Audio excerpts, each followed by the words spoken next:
Hi friends, welcome to Canadian Cutting Edge, and I want to introduce to you the Schnitzel Kvin, K-V-I-N. This is the 5th knife from Schnitzel Knives, and this has become my favorite fixed blade knife, period. Do you want to know why? Well, stick around and watch this video and I'll tell you why. Briefly about Popov Leather, they've not asked me to make this video. I'm not getting paid for this video. This is just to remind you, in November they've got their big Black Friday sale on. It's like Remembrance Day today, and they've already sold out on some stuff. Everything is 20 to 40% off, and you can get another 20% off with popovleather.com/Canadian20. That's my referral link to you guys. You go there and it'll pop up automatically with a chance to get your unique coupon code that just you get. And that applies above and beyond their sale prices. They've got so much really cool leather stuff. If you want to get something that's made out of real, proper, full grain leather, this big Black Friday sale is really worth it. If you want some good quality products, American tanned leather products handmade in Canada. I'm going to try to make this video without having to edit it. So if there's a few little glitches here and there, little blank spots, or me being quiet for a second, that's because of that. I don't really have time to edit a lot. This is the knife. Yeah, she's beautiful. This is the sheath. I don't think this, it might not be genuine Kydex, but it's Kydex-like, and it's a taco style sheath. Got your holes down the side, standard distances apart. You got a ferrocerium rod, and I've not used this ferrocerium rod, but I've tested this knife with a different Schnitzel ferrocerium rod and with some of my own that I've had from, for years and years, and other fire making products. And so I'll tell you how well that works. What I'm very happy about this is the drop carry kind of option. You could put a Tech-Lock type system on here or something else, but this works really well. The Try originally came with a Tech-Lock type system, but you can buy this, just this piece here. It's not exactly like this piece, but you can buy this under 10 bucks at White Mountain Knives or from klingenreich.de. If you want to turn your Try into a carry like this. Very happy with this, and you can put it in several places along here. These two holes here are a little bit further down, but these are standard. Yeah, you can take this off, and I carried it without the ferrocerium rod, and I put this dangle sheath up on the top hole. I preferred it that way, actually. I really like knives hanging lower on my hip, sort of not on my hip, but closer to on my leg. I like this. It's a good nylon fabric, not too tight, lots of freedom of movement, not binding, and still holds on really well. And this sheath, strong snap, nice push-off point right there to get it out, and it holds the knife tight. Like there's no shaking, there's no looseness. I can make it move in there a little bit at the tip, but it doesn't, vibrate. It's silent when you're carrying it that way. You can get a little bit of noise from this sometimes, but yeah, I really like this. They've melted in their name onto the sheath without making it too bold or in your face. Just on this one side, the other side doesn't have it. And of course you can move this around and make it left side carry if you want to, no problem. There is a drain hole down here. Little drain hole, not big, but big enough to help drain out any moisture that you get in there. I'm totally happy with this sheath, especially this nice push-off point. Let's put that aside and put this up here. And we'll put this up here as well. There you go, Schnitzel. Schnitzel Knives, it's a German company. The designer of this knife is named Torben. There's his little graphic right there, his little badging. And the steel type, it's right there on the ricasse. So it's going to be a little hard to take a picture of. It says Sandvik 14C28N right there. And on this side, it says Schnitzel right there. You just see the outline of these letters. So it's not bold and in your face. Now, I wouldn't mind if that was even a little bit smaller, but at least they haven't made it super dark and obnoxious. And even though it's on the main bevel, yeah, it's still a pass. I prefer it to be up here on the flat section, but that's just my personal preference. I do like the fact that it's not too in your face. It's a nice way that they've done that. Comes two different ways. They say this is a brown Kydex. It looks more like a green micarta.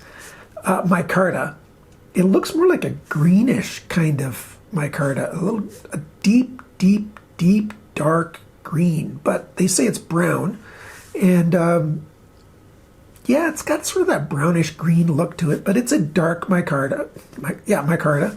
Just about thought I said Kydex again. And you got liners in it. You can either get it with these orange liners or black liners.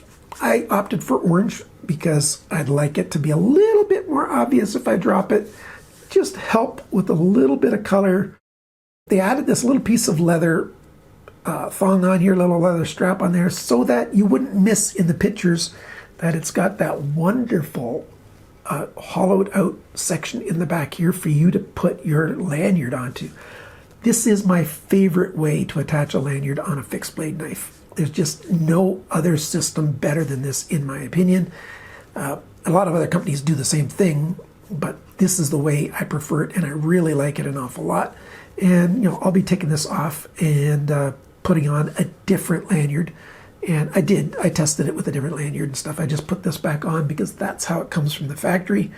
Lots of room to get 550 paracord through there, maybe even bigger paracord if you want. And that's with the internal threads in there. So nicely done indeed. The handle is 3D milled and then sanded to a really, not a super fine polish, but a fine polish. It still has good grip. If you like it to be a little coarser, yeah, take some sandpaper, not too coarse of a sandpaper, and just sort of rough it up very gently, and you can make it grip even better if you want it to have that different feeling. I found this to not be bad at all. I don't mind how this feels. It still has grip. You can hear, hopefully, that's me rubbing my thumb on there, so it does catch, and I like it. I like it a lot. It's permanently pinned together. 3 stainless steel pins right there. And so we don't know exactly how it's milled out in there, but it's clearly a full tang blade handle, full tang blade with the handle. And the shape of it, it swells where it should swell right here, just like this way in the grip it swells. So it just feels really, really nice in the hand. There's no sharp edges in here to sort of become hot spots and annoying. And even this spot up here, they've left this just ever so slightly rounded. So if you do want to sneak up and use it this way for a little while, like put your middle finger where your index usually goes, you can do that. And since this sticks out just a little bit, I have not cut my finger in there, and I've done it this way, and I've been cutting with that a bit. And it's quite comfortable with your thumb on the spine here. It's crispy, because this is where your ferro rod gets, you need to strike with it. Between my thumbs right there is the optimal spot to strike your ferro rod. There it throws sparks like crazy. Here it throws sparks too, but it's just ever so slightly rounded on that jimping, those little teeth there. They're just tiny bit rounded in there, but it'll still catch in there. And up here, this section where this wedge begins and before the clip starts, that's also a sharp edge, but it's not a 90-degree edge because you got that swedge angle there. So it doesn't throw sparks quite as well there or here. But this spot here, it's just perfect. And that's a great spot for it. Put your thumb behind it if you want to. And for scraping wood, it worked really, really well for that. I think if I had to change one thing, I would change this wedge to sort of end up here so that this section could be a little bit longer. Now, that's not a con. It's just if I had my druthers, I'd rather that this came out a little bit further. But I do like this wedge here, and it looks really good. And leaving a swedge in there, definitely recommended. But I might just, bring that back so you've got a longer edge, especially for if you're doing some scraping of some wood. For striking ferro rods, I don't need it longer. So that's fine. Talking about the jimping, this is really good jimping. It's just aggressive enough to be very, very useful. And even if I reach forward some of my thumb still sits on some of that jimping unless I really want to go forward a long ways. Very well done, and it goes through the micarta here and through the liners, and it's just I'm very, very happy with this jimping. Blade shape here, like I said, it's a bit of a drop, and then there's a clip point here. This is a straight edge here. Let's take my ruler and just sort of verify that for you. If you can see that right there, it's straight. And this is a little bit of a curve right there. So it drops a tiny bit and then got that clip point. And the steel here is over 1/8 of an inch thick, the main stock of it. And we've got the flat section up here, great for if you've got sharpening like me, where you use a guided sharpening system where you clamp onto it, because lots of meat for that to hold it straight. I use that for all my sharpening. I much prefer having a little bit of flat up here, and so that's perfect.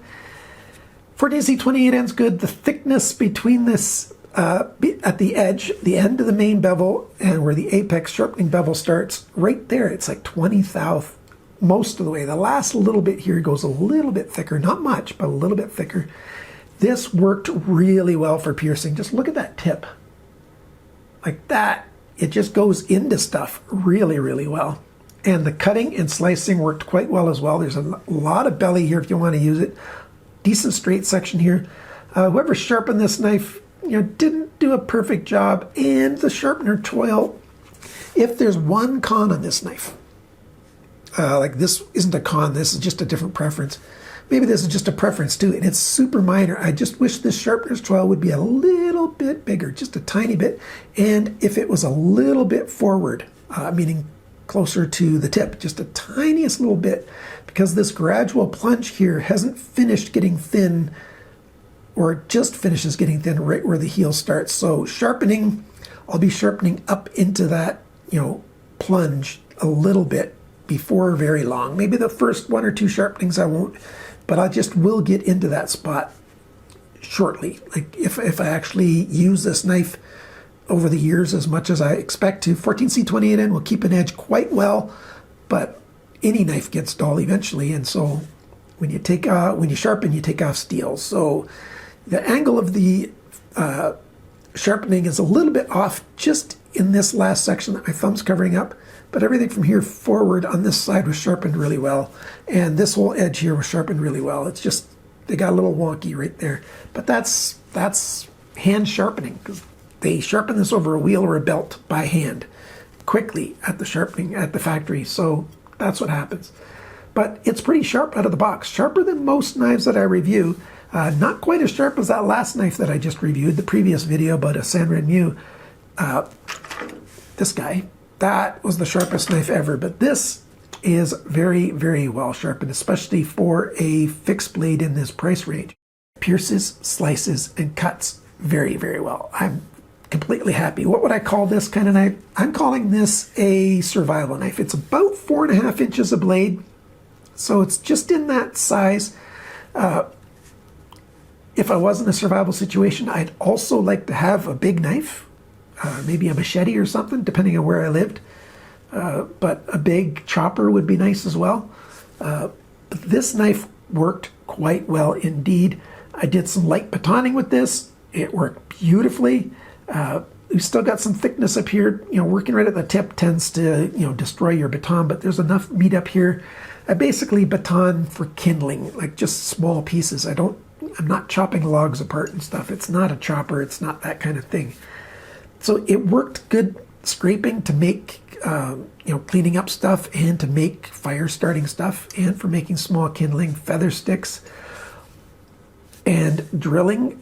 Just all the tasks I want to do out of doors with this worked well. I tested this with food prep in the kitchen. Works well. It cuts nicely. I'm very happy with this knife and this steel and this main grind, the design. It's beautiful. If you want to put your hand at the back, it's comfortable enough there on the handle. Fighting grip works as well without being, annoying. Maybe a little bit of jimping in here would be nice. Maybe not, I don't know. But there's enough protection here. When I pierced, I didn't feel like I was at risk of my hand going over, but maybe a little bit of jimping would be even nicer. but that's just a personal preference thing. This thing worked really, really well, in my opinion. Let me put this down. I'm going to go get my size chart, my worksheet, and tell you all about the sizes of everything. I just realized I didn't tell you the price of this. $89.99. That's US dollars at White Mountain Knives. And of course, you can save 10% with coupon code CCE for Canadian Cutting Edge.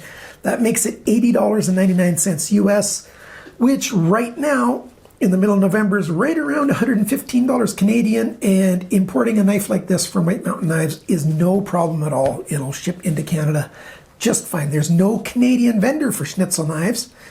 So contact your favorite knife vendor and ask them when they're going to get Schnitzel knives, because they shouldn't be concerned about getting Schnitzel knives into Canada. If you are in Europe, Germany for sure, go to klingenreich.de and check them out there. And they've got it for €89.99 euro. That's including all your taxes. I said I was going to do all the sizes stuff, right? Like I said, the sharpness, 130 best, which is really well done. 140 to 150 is about average, which means the lower the number means sharper the edge. So it's a little sharper than most of the knives I review. Well done, very happy with that. The weight of this knife, including the leather thong here, this thing's 176 grams, 6.21 ounces. So no, this is not a little plaything. This is a real knife with, real substance and real weight. Oh, I didn't show the balance point before in the video, right there. Just a little bit back of the most forward spot where your index finger would be comfortable. And that's just fine. This, when it's brand new with the ferrocerium rod in it, so before the ferrocerium rod gets any lighter, and of course you can carry it without, this is 114 grams, 5.08 ounces, and together everything is 290 grams, 10.2 ounces. So a little bit over half a pound to carry this entire thing. That's not bad. Not bad for what you get, and especially with this nice dangle carry, it's not an annoying thing to carry. And I didn't find the weight to be oppressive at all. Let's go on to some more dimensions here. The cutting edge length, it's actually longer than the blade length because the handle sweeps back and the plunge sweeps back. That is 117.8 millimeters, which is 4.64 inches of cutting edge. That's a straight line between here and here. If you followed it along here, it's actually a little longer than that. From the tip to the closest spot on the micarta here, a little less, 114.7 millimeters, 4.51 inches. So any way you cut it, this is a 4.5 inch knife plus. So yeah. The thickness of the blade stock, 3.44 millimeters, 0.135. So just over 1/8 of an inch. Nicely done.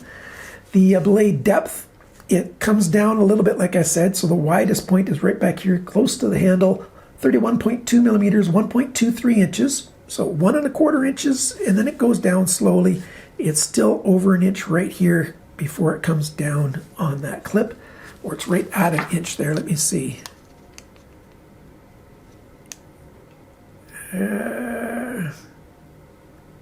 Yeah, see right across where that is now, that's 1 inch where the plastic was, and everything back of that is over 1 inch.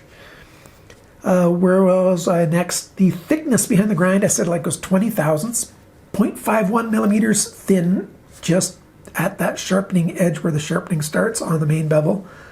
20 thou of 1 inch. Really, really good for this type of knife. That's pretty much ideal. The handle length between my two index fingers there, that's 120.0 millimeters, 4.76 inches. So 4 3/4 inches of handle. The thickness of the handle at the thickest spot, it's right near this post or this pin right there.